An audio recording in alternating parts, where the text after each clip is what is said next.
एक बार रहीमदास जी गोवर्धन में श्रीनाथ जी का दर्शन करने गए। एक तो अल्हड़ भेष में रहते थे, ऊपर से इनके किसी कारण से इनको मंदिर में नहीं घुसने दिया, और जैसे ये मंदिर में घुसने लगे तो लोगों ने इनको धक्का दे दिया। कहां घुसे चले जा रहे हो, यहां पर विजातियों का प्रवेश नहीं है और तुम्हारे जैसों का तो बिल्कुल प्रवेश नहीं है। रहीम जी को इतना क्रोध आया, ठाकुर जी को ही सुनाने लगे बाहर बैठ करके। बोले आप कैसे परमात्मा हो, कैसे स्वामी हो, कैसे भगवान हो? इतनी दूर से मैं चल करके आया और आप मुझे दर्शन नहीं दे रहे हो, लोगों के द्वारा मुझे बाहर करवा रहे हो। इतने क्रोध में आ गए श्री रहीम जी। ठाकुर जी भीतर खड़े खड़े उनको पसीना आने लगा, बाहर खड़े खड़े रहीम जी गुस्सा कर रहे हैं। गुसाई जी भोग लेकर के गए, ठाकुर जी बोले हमको नहीं पाना। ठाकुर जी कुछ और बना के ले आऊं, ठाकुर जी बोले हमको वो भी नहीं पाना। गुसाई जी को लगा ठाकुर जी बहुत नाराज हैं, 56 भोग बनाओ। 56 भोग लेकर के गए, ठाकुर जी बोले बिल्कुल नहीं पाना, हमारा मन नहीं है। स्पष्ट ठाकुर जी बता भी नहीं रहे कि बात क्या है, लेकिन जो जो गुसाई जी प्रस्तुत कर रहे हैं सबके लिए मना करते जा रहे, मुझे नहीं पाना। अंत में गुसाई जी ने कहा, बोले जय जय, कोई अपराध बना हमसे? ठाकुर जी मुंह फुला के बैठे हैं, कुछ नहीं बोले। बोले मैं क्यों बताऊं? गुसाई जी समझ गए, बोले कि ओहो कोई अपराध ही बना है। तुरंत सबको बुलाया, बोले भैया आज किसी का अपमान किया, किसी का अपराध किया, कुछ हुआ था क्या दिन भर में? तब द्वारपालों ने बताया, बोले महाराज आज एक आया था, वो विजातीय था, उसके वस्त्र भी अच्छे नहीं थे, वो देखने में भी अजीब सा लगा, हमको लगा मंदिर में जाके उपद्रव करेगा, इसलिए हमने घुसने नहीं दिया, हमने उसको निकाल दिया। गुसाई जी समझ गए, बोले ओहो उसी के लिए ठाकुर जी ऐसे हो रहे हैं। वो निश्चित ही ठाकुर जी का कोई परम भक्त है, और उसको ठाकुर जी, वो ठाकुर जी का दर्शन करने नहीं आया था, ठाकुर जी ने उसको देखने के लिए बुलाया था, ठाकुर जी देखना चाहते थे, और तुमने उसको यहां से बाहर कर दिया। अब एक काम करो, बोले क्या? सुंदर प्रसाद बनाओ, प्रसाद बना करके सिद्ध करके, वो यहीं कहीं बैठे होंगे, ज्यादा दूर गए नहीं होंगे, उनको लेके आओ।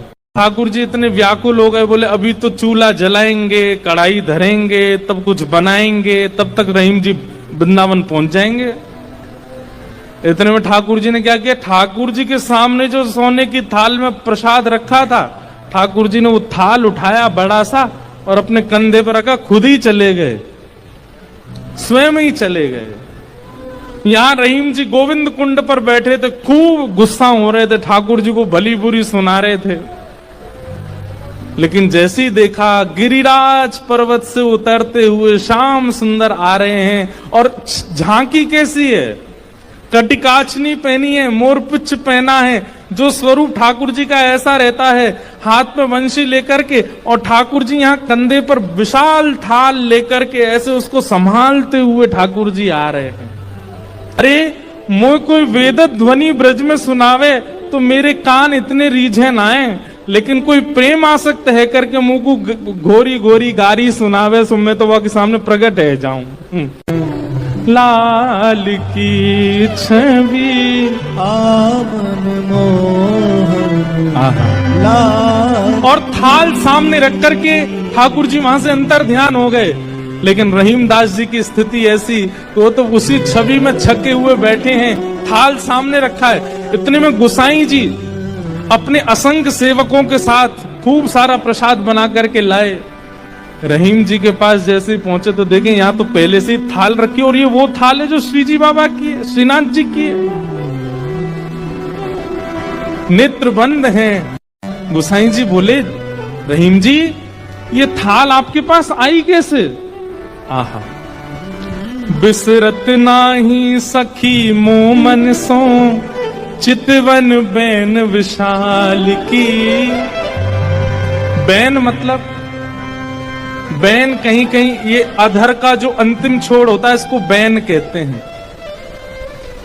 ठाकुर जी के ये कैसे बोले, इतने मधुर हैं कि जब ये ठाकुर जी मुस्काते हैं ना, तो वो जो अंतिम छोड़ है वो इतना प्रिय लगता है ठाकुर जी के मुखमंडल का कि वो मेरे नेत्रों से जा नहीं रहा है। आप मोल बिन मोलन डोलन, बोलन मदन गोपाल की। इतने मूल्यवान श्री ठाकुर जी यहाँ पर बिनमोल की तरह डोल रहे थे, बोल रहे थे, चल रहे थे, बैठे थे। गुसाई जी को बता रहे हैं रहीम जी, इतने मूल्यवान ठाकुर जी यहाँ पर बोल रहे थे, डोल रहे। देखो वो चरण चिन्ह दिख रहे हैं, यहाँ देखो, यहाँ से चंदन की सुगंधी आ रही, यहाँ बैठ गए थे आके और ऐसे मधुर स्वर बोल रहे थे कि अब मैं किसी और को सुनना नहीं चाहता उनके आगे। वहां रहीम जी के नेत्र सजल हैं और यहाँ गुसाई जी के सुनते सुनते नेत्र सजल हो गए। वाह ठाकुर जी, आपकी लीला। यहाँ हम इतनी सामग्री सिद्ध कर रहे थे रसोई में, लेकिन आपसे इतनी प्रतीक्षा भी नहीं हुई, आप अपनी थाल लेकर के आ गए और ऐसी लीला करके गए रहीम दास जी के पास आकर के।